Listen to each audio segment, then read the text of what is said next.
আমার হাতে এখন আছে দুইটা এরগোনমিক মাউস, যার মধ্যে একটা হচ্ছে গেমিং মাউস বা কনভেনশনাল মাউস, আর একটা হচ্ছে প্রোডাক্টিভিটি মাউস। এই টাইপের similar mouse or should I say expensive mouse. লজিটেকের এমএক্স মাস্টার সিরিজটা ইন্টারন্যাশনালি অনেক প্রেস করা হয় as the best mouse.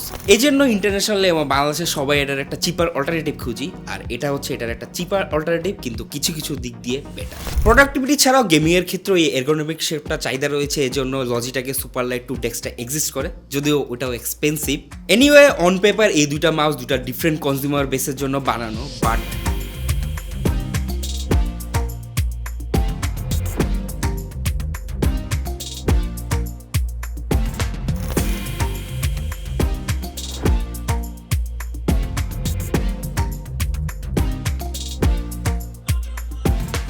On paper ছাড়া এই প্রোডাক্টিভিটি মাউস আর গেমিং মাউসের মধ্যে ডিফারেন্স কি হয়, লেটস সি দ্যাট। এজন্য আমরা আমাদের স্টুডিওতে নিয়েছি দুটা সিমিলার রেঞ্জের মাউস, দ্য র্যাপো MT760 আর র্যাপো VT3 Pro Max। দুটার প্রাইসই 6500 টাকার মতো র্যাপো বাংলাদেশে, আর বিভিন্ন রিটেলার ভেদে এগুলোর প্রাইসটা একটু কম বেশি হতে পারে। আনবক্সিং এ VT3 Pro Max এর সাথে আপনি নেসেসারি সব অ্যাক্সেসরিজ পেয়ে যাবেন, সাথে এক্সটেন্ডার গ্রিপ টেপ এবং প্যারাকর্ড কেবল। MT760 Pro বক্সে আপনি পাবেন রেগুলার কেবল, সাথে এক্সট্রা 82.4 GHz এর নিয়ার লিঙ্ক ডঙ্গল। আপনি মাউসের সাথে তো একটা ডঙ্গল পাবেনই, বক্সে আপনি ইনক্লুডেড আরেকটা ডঙ্গল পাবেন। বেসিক্যালি আপনি মাউসের সাথে দুইটা ডঙ্গল পাবেন। বক্স থেকে বের করার পরে যদি শেপের দিকে তাকাই, দুটাই এরগোনমিক শেপের মাউস এবং পাম গ্রিপের জন্য বানানো। VT3টা একটু বড় এবং এরগোনমিক শেপের মাউস, সো ইজিলি পাম গ্রিপ করা যায়। আপনার হাত যদি ছোট হয় তাহলে ইজিলি ক্ল গ্রিপও করতে পারবেন। আর বক্সে গ্রিপ টেপ দেওয়া আছে, গ্রিপ টেপ ব্যবহার করলে আরেকটু ভালো গ্রিপ পাবেন। এটাতে সফট একটা কোটিং দেওয়া আছে, এটা আমি গ্রিপ টেপ ছাড়াই ইজিলি গ্রিপ করে রাখতে পারছিলাম, আমার হ্যান্ড স্লিপ করেনি। এখন MT760টা এটা সাইজটা এই প্রো ম্যাক্স থেকে বড় হলেও প্রোডাক্টিভিটি মাউসের ক্ষেত্রে এটা একটু স্মলার সাইজই বলবো। লজিটেকের MX মাস্টার সিরিজ থেকে এটার হামটা একটু ছোট, তো এটা একটু মিডিয়াম সাইজের প্রোডাক্টিভিটি মাউস বলা যায়। আর এটার পিছনের বডিটা একটা রাবার টেক্সচার কোটিং দেওয়া আছে, তো এটা ন্যাচারালি একটা বেটার গ্রিপ দেয়। এই মাউসটা আপনাকে পাম গ্রিপই করতে হবে, কারণ এগুলোর পাম গ্রিপের জন্যই বানানো। তো আপনার হাত ছোট বা বড় যাই হোক, আপনাকে এটাকে পাম গ্রিপই করতে হবে। বিল্ডের ক্ষেত্রে গেমিং মাউস সবসময় ওয়েটকে প্রায়োরিটি দেয়, এই জন্য গেমিং মাউসগুলো একটু লাইট হয়ে থাকে। তারা ক্লেম করছিল এটার ওয়েট হবে অ্যারাউন্ড 59 গ্রামস, কিন্তু আমাদের স্কেলে আমরা এটা পেয়েছি অ্যারাউন্ড 66 গ্রামের মতো with the dongle. Without dongle is around 64 grams. আর এই প্রোডাক্টিভিটি মাউসের ওয়েট ছিল অ্যারাউন্ড 107 গ্রামস। ওয়েট কম মানে বিল্ড কোয়ালিটি খারাপ হবে এমন না, যথেষ্ট একটা রিজিড বিল্ড ছিল, পুরো বডিটা সলিড বলা যায়। বডিতে কোনো ফ্লেক্স বা ক্রিকিং আমি পাইনি, একটা সলিড বিল্ড কোয়ালিটি ছিল। রেগুলার মাউসের মতো আপনি সাইড বাটন পেয়ে যাবেন, এক্সট্রা বলতে নিচে একটা পোলিং রেট সুইচের বাটন আর একটা DPI সুইচের বাটন রয়েছে। আর প্রোডাক্টিভিটি মাউসে আপনি কনভেনশনাল মাউসের বাদে একটা সাইড স্ক্রল হুইল পাবেন, যেটা আপনি যদি প্রিমিয়ার বা কোনো ভিডিও এডিটিং সফটওয়্যার ইউজ করেন তাহলে আপনি এটাতে টাইমলাইন স্ক্রল করতে পারবেন। এক্সেল বা স্প্রেডশিট ব্যবহার করলে আপনি সাইড টু সাইড স্ক্রল করতে পারবেন এই সাইড স্ক্রল দিয়ে। আর আগেই বলেছি এর মধ্যে একটা রাবার কোটিং দেওয়া আছে, আর সাইডে পাম রেস্টের জন্য একটু এক্সটেন্ড করে দেওয়া আছে। আর এসব জিনিসই মূলত এটার ওয়েটটা ইনক্রিজ করে। এখন একটু সেন্সর আর স্পেক্সের কথা বললে এই VT3 Pro Max এ পেয়ে যাবেন আপনি কারেন্ট জেনের peak sensor, the PO3950 sensor. এই সেন্সরে আপনি ম্যাক্স 30,000 এর DPI পেলেও এই মাউসটায় আপনি ওভারক্লক করে 42,000 পর্যন্ত DPI পাবেন। প্রোডাক্টিভিটি মাউসে আপনি পাবেন এন্ট্রি লেভেলের সেন্সর, দ্য PO3311 সেন্সর। আর এই প্রোডাক্টিভিটি মাউসে আপনি পাবেন মাত্র 12,000 DPI, যদিও গুড এনাফ। 12,000 DPI কেউ 1600 DPI এর বেশি ইউজ করে নাই, কিন্তু আমাদের ডিজাইনার আছে শাওন 12,000 DPI ইউজ করে। কেন ইউজ যদি করে তাহলে এই যে এটা তো 42,000 DPI আছে। আর বাকি স্পেক্সের কথা বলে এটাতে আপনি পেয়ে যাবেন 8000 পোলিং রেট, সাথে একটা ন্যানো ডঙ্গল আর অমরনের মেকানিক্যাল সুইচ, যার লাইফ স্প্যান ক্লেম করে 60 মিলিয়ন। আর বাকি স্পেক্সগুলো স্ক্রিনে দিয়ে দেওয়া হবে। প্রোডাক্টিভিটি মাউসে আমরা 125 হার্জের বেশি পোলিং রেট দেখি না। ইভেন লজিটেকের এই MX মাস্টার সিরিজে আপনি ম্যাক্স পাবেন 125 হার্জ পোলিং রেট, কিন্তু এই র্যাপোর এই মাউসটায় আপনি পাবেন 2000 হার্জ পোলিং রেট। রিয়েলিটিতে এটা কেমন ডিফারেন্স করে এটা একটু পরে বলছি। বাকি স্পেক্সের কথা বলে এটাতে আপনি পাবেন silent switch compare to traditional clicky switch. এটা হচ্ছে গিয়ে সাইলেন্ট, খুবই সাইলেন্ট। আর এটা হচ্ছে গিয়ে clicky, silent clicky, silent clicky. আর এটা স্পেক্সগুলো স্ক্রিনে দিয়ে দিব, এখন স্পজ করে দেখে নিন যদি দেখতে চান। দুটারে আপনি ট্রাইমোড কানেক্টিভিটি পেয়ে যাবেন, তো এটা আপনি দুটা ডিভাইস একসাথে কানেক্ট করতে পারবেন, এবং এটার দুটা ডঙ্গলের সাথে আরো কিছু এক্সট্রা ফিচার আছে যেটা নিয়ে পরে বলছি। আর এটাতে যে মেইন ইউনিক জিনিসটা বলবো, the near link feature. Near link মূলত হচ্ছে একটা 2.4 GHz এর একটা বেটার ভার্সন, তারা ক্লেম করে হুয়াওয়ে টেকনোলজি। এই টেকনোলজিতে on paper better battery backup পাওয়া যায়। আমরা এটা লং টাইম ইউজ করতে পারিনি, তো এটার ব্যাটারি ব্যাকআপ নিয়ে এক্স্যাক্টলি মন্তব্য করতে পারছি না, কিন্তু আমরা 2 দিনের মতো আমরা ইউজ করেছি, আর 2 দিনে আমরা এটা মাত্র 1% ব্যাটারি ড্রেন হয়েছিল। যেটা নিয়ার লিঙ্কের ক্লেম অনুযায়ী সঠিক। আর রিয়েল লাইফ এক্সপিরিয়েন্সে এটা আমি মূলত আমি ইউজ করি নাই, এটা আমি আমাদের এডিটরকে দিয়ে দিছিলাম, কারণ আমার প্রোডাক্টিভ কাজ বলতে খালি গেম খেলা। সো এটা আমি ইউজ করিনি, এটা আমি আমার এডিটরকে দিয়ে দিয়েছিলাম। আমরা এটা যে এডিটরকে দিয়েছি সে মূলত পার্সোনালি লজিটেকের এমএক্স সিরিজটা ব্যবহার করে। তো এটার এক্সপিরিয়েন্স পায়াস ভাই শেয়ার করুক। আসেন ধরেন। আচ্ছা, রায়ান তো বললো যে আমি বাসায় MX Master 3S এই মাউসটা ইউজ করি, বাট সে আমাকে বললো যে ভাই আপনি যেহেতু এডিট করতেছেন, সো হোয়াই নট আপনি এটা একটু ট্রাই করে দেখেন আমাদের স্টুডিওতে। সো র্যাপোর এই মাউসটা অ্যান্ড এটা যদি আমি কম্পেয়ার করি, সো আমার কাছে মানে আমার পার্সোনাল অপিনিয়ন, যদিও এটার যে স্ক্রোল মানে হরাইজন্টাল স্ক্রোল বারটা যেটা, সেটা আমার প্লেসমেন্টটা খুব ভালো লাগছে। বাট যদি আমি এটার কথা বলি, এখানে আমার কাছে পার্সোনালি একটু ওপরে মনে হয়েছে, বাট স্টিল এটা যার যার তার। সো হয়তোবা আমার ভালো লাগে নাই, বাট আপনার হয়তোবা ভালো লাগতেও পারে। আরেকটা যে জিনিসটা আমি মিস করেছি সেটা হচ্ছে লজিটেকের এখানে ইনফিনিট স্ক্রোল অপশনটা আছে, বাট এখানে আমি কিন্তু ইনফিনিট স্ক্রোল অপশনটা পাই নাই। মোটামুটি এটাই। আর আরেকটা যে ব্যাপারটা লজিটেকের, এটাতে আমার হাতের গ্রিপের সাথে যদি আমি কম্পেয়ার করি, আমার থেকে একটু বড় মনে হয়েছে। সো হাতের গ্রিপটা যাদের বড় তাদের ক্ষেত্রে এটা কমফোর্টেবল হইতে পারে, বাট এটার গ্রিপটা বা সাইজটা বলেন আমার কাছে আবার খুব কমফোর্টেবল লেগেছে, আমার হাতের সঙ্গে খুব ভালোভাবে অ্যাডজাস্ট হয়েছে। সো মোটামুটি এইটাই, প্রিমিয়ামনেস, হ্যান্ড ফিল, সব কিছুর দিক থেকে আমি জানি না কেন এটা আমার ভালো লাগছে। এটাও ভালো, বাট ইনফিনিট স্ক্রোল অ্যান্ড এই বাটনটা যদি একটু নিচে দেওয়া যায়, I would buy this one over this one. So ইয়া।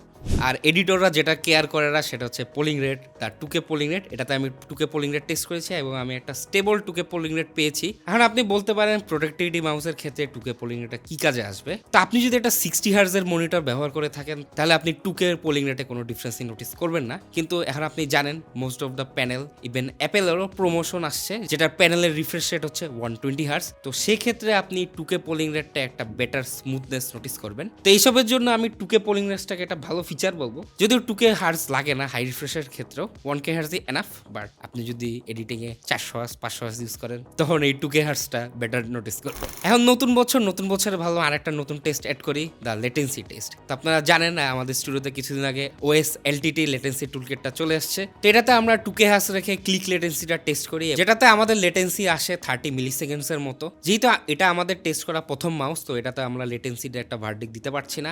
আরও মাউস টেস্ট হোক তাহলে আমরা একটা প্রপার ভার্ডিক দিব।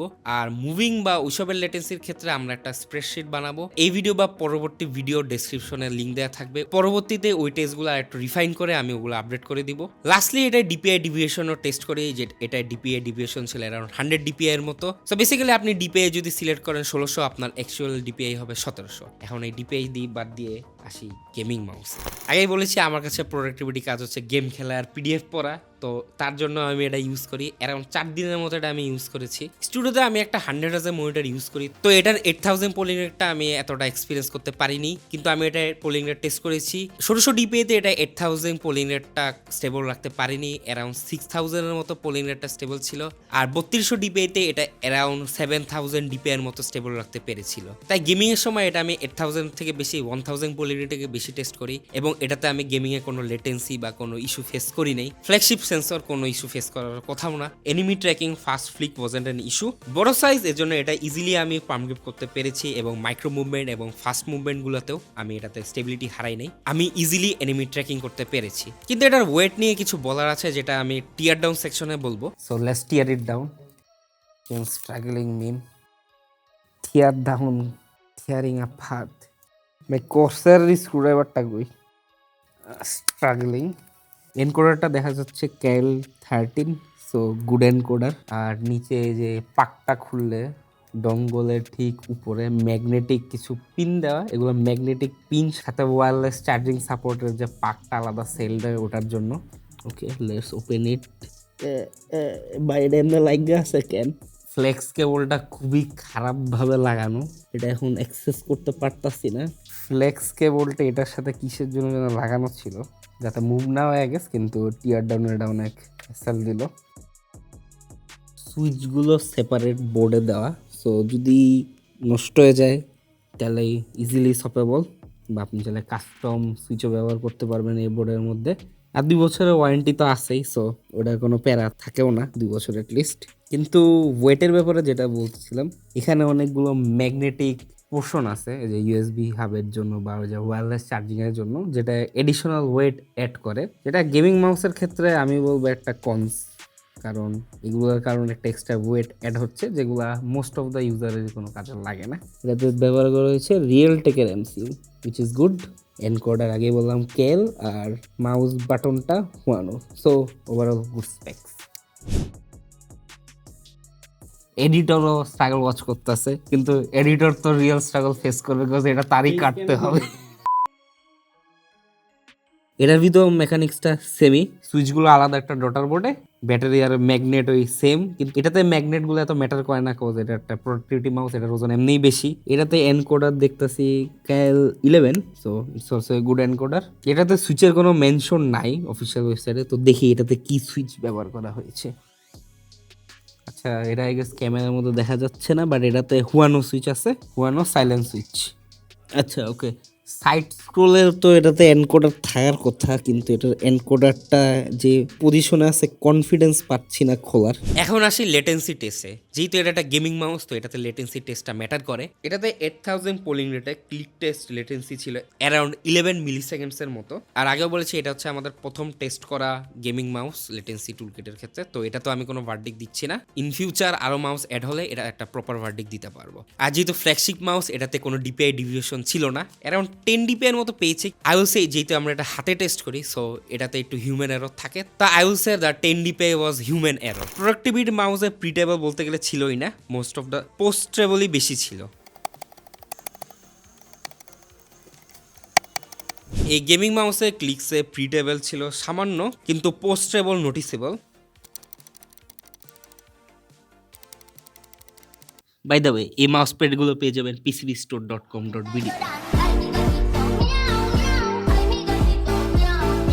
এখন মাউস দুটির প্রোজ অ্যান্ড কনস বললে আমি গেমিং মাউসটার প্রোজ বলবো এর ন্যানো ডঙ্গলটা। এটা ন্যানো ডঙ্গল হওয়ার পরে এটা 8K পোলিং রেট সাপোর্ট করে, তো যারা ল্যাপটপ ইউজার আছেন তারা ডাইরেক্ট ল্যাপটপে ডঙ্গলটা কানেক্ট করতে পারবেন, কোনো আলাদা ইউএসবি কেবলের প্রয়োজন হবে না। সাথে 800 mAh এর ব্যাটারি, তো আপনি যদি 1000 পোলিং রেট ব্যবহার করেন এটা মোটামুটি লম্বা ব্যাটারি ব্যাকআপ পাবেন। আর এটা একটা বড় সাইজের এরগোনমিক মাউস, তো ইজিলি আপনার যদি বড় সাইজ হয় ইজিলি এটা পাম গ্রিপ করতে পারবেন। আর কনস বললে আমি বলবো এটার ওয়েট, এটা গেমিং মাউস হিসেবে কারেন্ট জেনের চাইনিজ গেমিং মাউসের সাথে কম্পেয়ার করলে ওয়েটটা একটু বেশি বলা যায়, কিন্তু এটাতে আপনি ওয়্যারলেস চার্জিং এর সাপোর্ট পাবেন, কিন্তু এটার জন্য আপনার আলাদা করে পারচেস করতে হবে। তো ওইসব ফিচারই মূলত এটার ওয়েটটাকে অ্যাড করে। আর এটাতে ব্যবহার করা হয়েছে মেকানিক্যাল সুইচ।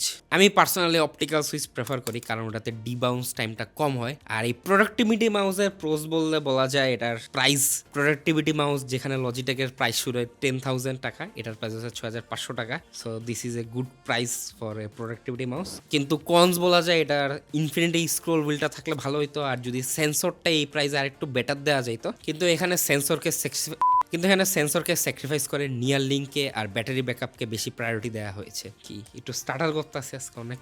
আর লাস্টলি ব্যাটারি ব্যাকআপ আর সফটওয়্যারের কথা বললে, যেহেতু এটা আমরা বেশি দিন ব্যবহার করতে পারি নাই, তো আমরা ব্যাটারি ব্যাকআপ নিয়ে এক্সাক্ট ভার্ডিক দিতে পারছি না। আর সফটওয়্যারে আপনি পোলিং রেটের কাস্টমাইজের অপশন পাবেন, ডিপিআই সুইচ, বেসিক যে সফটওয়্যার কাস্টমাইজেশনগুলো থাকে ওগুলো করতে পারবেন। কিন্তু এটার সফটওয়্যারে একটা স্পেশাল ফিচার আছে ওই ফাইল ট্রান্সফারের, যেটা আমরা MT760 পেয়েছিলাম। আর এটা তো সেমভাবে ফাংশন করে, আপনি স্মল ফাইলগুলো ইজিলি মুভ করতে পারবেন, কিন্তু যদি ফাইল সাইজ বড় হয় তাহলে আপনি করতে পারবেন না। যেমন যেটা বলছিল, ক্রস ডিভাইসে ছোটখাটো ফাইল ট্রান্সফার করা যায়, কিন্তু খুব লার্জ ফাইল এটার মধ্যে দিয়ে ট্রান্সফার করতে গেলে তখন মাউসটা টোটাল সিস্টেম সহ শুয়ে পড়ে। আর যেহেতু এটাতে ফ্ল্যাগশিপ সেন্সর আছে, তো এটাতে আপনি রেগুলার পোলিং রেট ডিপিআই সাথে একটু অ্যাঙ্গেল কাস্টমাইজেশনের সুবিধা পাবেন। আর যেহেতু মেকানিক্যাল সুইচ, ডিবাউস কাস্টমাইজেশনের অপশন পাবেন। এখন কনক্লুশন বলা যায়, যারা প্রোডাক্টিভিটি কাজ করেন তাদের জন্য এটা তো ভালো চয়েসই বলা যায়, তারা জানেনই তাদের জন্য এটা চয়েস। কিন্তু আপনি এটা দিয়ে গেমিং করতে পারবেন, কিন্তু লেটেন্সি আর বিগ সাইজটা আপনাকে একটু কম্পিটিটিভ গেমিং এর ক্ষেত্রে হোল্ড ব্যাক করবে। কিন্তু আপনি যদি স্টোরি বেস গেম খেলে থাকেন তাহলে এটা আপনাকে এত হোল্ড ব্যাক করবেন না। This is good enough for story base gaming, কিন্তু আপনি যদি স্পোর্টস গেম খেলে থাকেন লাইক ভ্যালোরেন্ট বা CSGO, then this type of mouse is much better. এখন কনক্লুশন হচ্ছে, আপনি এই মাউস দিয়ে গেম খেলতে পারবেন, প্রোডাক্টিভিটি কাজও করতে পারবেন, কিন্তু এই মাউস দিয়ে খালি প্রোডাক্টিভিটি কাজই করতে পারবেন। তাই আপনি যদি পিসিতে গেমিং ডিচ করতে চান তাহলে এই মাউসটা কিনে নেন, এটা কেনার কথা ভাবিও নেন না। আর আপনি যদি গেম খেলবেন প্লাস প্রোডাক্টিভিটি কাজ করবেন তাহলে this type of mouse is best choice. আজ এই পর্যন্তই, আল্লাহ হাফেজ।